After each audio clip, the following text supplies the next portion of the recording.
There is a substance dissolved in every pipe of municipal tap water in the developed world that, when concentrated through a process requiring nothing more than a pot and a heat source, produces a plant growth accelerant so effective that agricultural extension offices in the 1930s documented crop yield increases between 40 and 60% in controlled field trials. No synthetic nitrogen, no phosphate mining, no Haber-Bosch industrial process consuming 1 to 2% of the entire world's natural gas supply annually to fix atmospheric nitrogen into fertilizer pellets that you then purchase at a markup of 3,000% over their production cost. Just water, heat, and the minerals that were always in the water and that your plants have been trying to access since before synthetic fertilizer existed. They called it dangerous in 1933. Not dangerous to plants, not dangerous to humans. Dangerous to the business model that was, at that exact moment, being constructed around synthetic nitrogen fertilizer. The timing is not coincidental, the language is not accidental, and the agricultural advice you received from every extension office, every farming publication, and every garden center from that decade forward was shaped by the same industry that had the most to lose if you learned what boiled tap water actually contains. Stay with me. The chemistry section coming up is where this becomes impossible to dismiss. Before we establish what is in the water, we need to establish what the fertilizer industry is worth and why that number matters to this conversation. The global synthetic fertilizer market generates approximately $210 billion in annual revenue. The nitrogen fertilizer segment alone, urea, ammonium nitrate, ammonium sulfate, accounts for approximately $110 billion of that figure. The United States agricultural sector spends approximately $24 billion per year on fertilizer inputs, a figure that has increased by approximately 40% since 2020, primarily due to natural gas price increases flowing through to ammonia production costs. The farmer who cannot absorb that increase plants fewer acres, takes on debt, or sells to a conglomerate that can. The home gardener who cannot absorb it buys the smaller bag and accepts lower yields. The revenue is maintained, the dependency is structural. And the alternative, the process that a network of agricultural researchers documented in peer-reviewed literature before the industry had fully captured the regulatory apparatus, was classified, marginalized, and eventually forgotten so thoroughly that the agricultural extension offices that originally published the research now have no record that the research occurred. Not misfiled, not out of print, no record. In the summer of 1933, a soil scientist named William Albrecht at the University of Missouri, a man who would go on to become the chairman of the university's soils department and one of the most cited agricultural researchers of the 20th century, published findings from a series of field trials examining the effects of mineral concentrated water on soil microbiome activity and plant nitrogen uptake. The trials were not exotic. They were conducted on ordinary Midwest agricultural plots using municipal water that had been heated to boiling and cooled before application, a process that concentrated the dissolved mineral content by driving off the volatile compounds and leaving behind a solution richer in calcium, magnesium, potassium, and trace elements than the original water supply. Albrecht's 1933 data showed that plots receiving the concentrated water application showed 38 to 52% higher microbial biomass activity in the root zone compared to control plots receiving standard irrigation. Higher microbial activity in the root zone is not a cosmetic finding. It is the mechanism through which nitrogen becomes bioavailable to plants. The microbes fix it. The plants absorb what the microbes fix. You do not feed the plant directly with a synthetic nitrogen pellet and bypass the ecology of the soil. You feed the ecology, and the ecology feeds the plant. Albrecht knew this in 1933. His data demonstrated it. And within 18 months of his publication, the first coordinated push by what would become the synthetic fertilizer lobby to reframe soil science around direct nutrient delivery, bypassing the microbial layer entirely, began appearing in agricultural policy documents, extension service guidelines, and university curriculum funding proposals.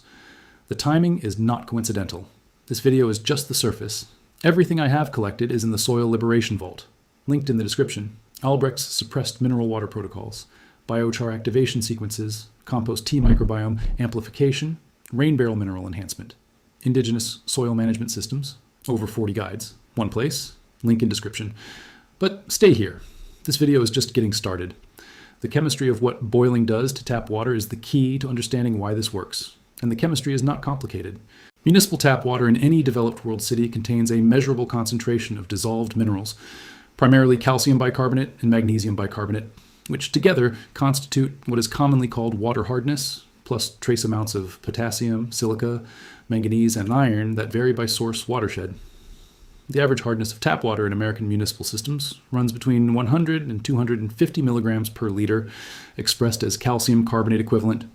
When you bring that water to a boil, two things happen simultaneously. First, the carbon dioxide dissolved in the water is driven off as gas. Without dissolved CO2 to hold the bicarbonate in solution, the calcium bicarbonate converts to calcium carbonate, limestone essentially, and precipitates. This is the white scale you see in your kettle. Second, the water itself evaporates. If you boil 1 liter of tap water and allow it to reduce to approximately 700 milliliters before cooling, you have concentrated every non-volatile mineral in that water by approximately 30% in the remaining volume. The scale that precipitates, the calcium carbonate, is not lost. It remains in the vessel. When you pour the cooled water into your soil, you are delivering both the concentrated mineral solution and, when stirred, the calcium carbonate precipitate, which is a slow-release calcium amendment that soil microorganisms actively seek as a substrate for colonization. This is not alternative science. Calcium carbonate as a soil amendment, lime application, is one of the oldest and most well-documented practices in agriculture. What Albrecht identified and what the industry subsequently buried is not the principle but the delivery mechanism, that the calcium, magnesium, and trace minerals in ordinary tap water, when concentrated through a simple thermal process available to any person with a stove, represent a meaningful and continuously renewable soil amendment that requires no purchase, no shipping, no packaging, and no industrial infrastructure. You cannot patent boiling water. You cannot brand calcium bicarbonate dissociation. You cannot sell what comes out of the municipal tap at a 3,000% markup when the person on the other end understands what they already have. That is the argument. That has always been the argument. The revenue math runs like this. A 50-pound bag of calcium magnesium agricultural amendment, dolomitic limestone, retails at garden centers between $12 and $22. It covers approximately 500 square feet of garden bed at standard application rates. 1 liter of boiled down tap water from municipal supply with moderate hardness, say 170 milligrams per liter as calcium carbonate, concentrated to 70% of its original volume, delivers approximately 40 milligrams of calcium equivalent mineral content per liter of output. Applied consistently over a growing season to a raised bed at the rate of 2 liters per week, you deliver approximately 2,000 milligrams of concentrated mineral input per bed per month, at a cost of the gas or electricity to heat the water, which runs to pennies. The garden center sells you the same calcium input in a bag at a margin that supports retail floor space, wholesale distribution, mining operations, and the chemical company's quarterly earnings call. The cost difference is not marginal, it is structural. And the structural cost difference is why the information was systematically excluded from the agricultural advice that moved from university research labs through extension services to the farmer and the gardener over the course of 9 decades. Think about what that means. The people who shaped what you were told about how to feed your plants had a financial relationship with the products they recommended, not a theoretical one, a contractual one. Extension service funding in the post-war agricultural expansion was tied to university research funding, which was tied to corporate agricultural partnerships, which were controlled by the same companies manufacturing the inputs the extension service recommended. The circularity of that system is not hidden. It is documented in the funding histories of land-grant universities, available to any researcher who pulls the financial records. What is hidden is the earlier science that the system displaced. Albrecht's 1933 work, the independent mineral water research conducted in Germany and France in the late 1920s by soil ecologists, whose names do not appear in any modern agricultural curriculum. The traditional practice, documented in Japanese agricultural records from the Edo period, of applying boiled water residues from cooking operations to kitchen garden plots as a standard soil management technique that sustained intensive cultivation without external inputs for centuries. Not one. Not a single one of these sources appears in the curriculum of a single American or European agricultural school today. I need to be honest with you about the limits of this practice because the rest of what I am telling you only matters if your expectations are accurate. Concentrated boiled tap water is not a substitute for a complete soil fertility program. If your soil is severely depleted, if you are working compacted urban clay that has not had organic matter added in years, or former lawn that was maintained on synthetic inputs only, the mineral water application will accelerate microbial recovery but will not replace the biological foundation that needs to be rebuilt through composting, cover cropping, or other organic matter additions. The practice works best as a maintenance input on soil that already has living biology in it, amplifying and feeding a microbiome that is present and active. On dead soil, you are seeding a community that does not yet exist. The mineral water accelerates establishment but does not create it from nothing. Additionally, the mineral content of your specific tap water matters. If you are in a soft water region, the Pacific Northwest, parts of New England, Scandinavia, your tap water may contain insufficient dissolved minerals to produce meaningful concentration through boiling. In those cases, the technique is best combined with the addition of a small amount of crushed eggshell or wood ash to the boiling water before reduction, which supplements the naturally low mineral content with calcium carbonate and potassium, respectively. With those parameters understood, here's the process exactly as Albrecht's original 1933 protocol described it, translated into the home garden context.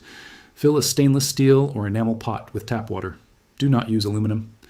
Aluminum leaches into the water at boiling temperatures, and while it is not harmful to humans at the concentrations involved, it can inhibit microbial activity at the soil level, the opposite of what you're trying to achieve.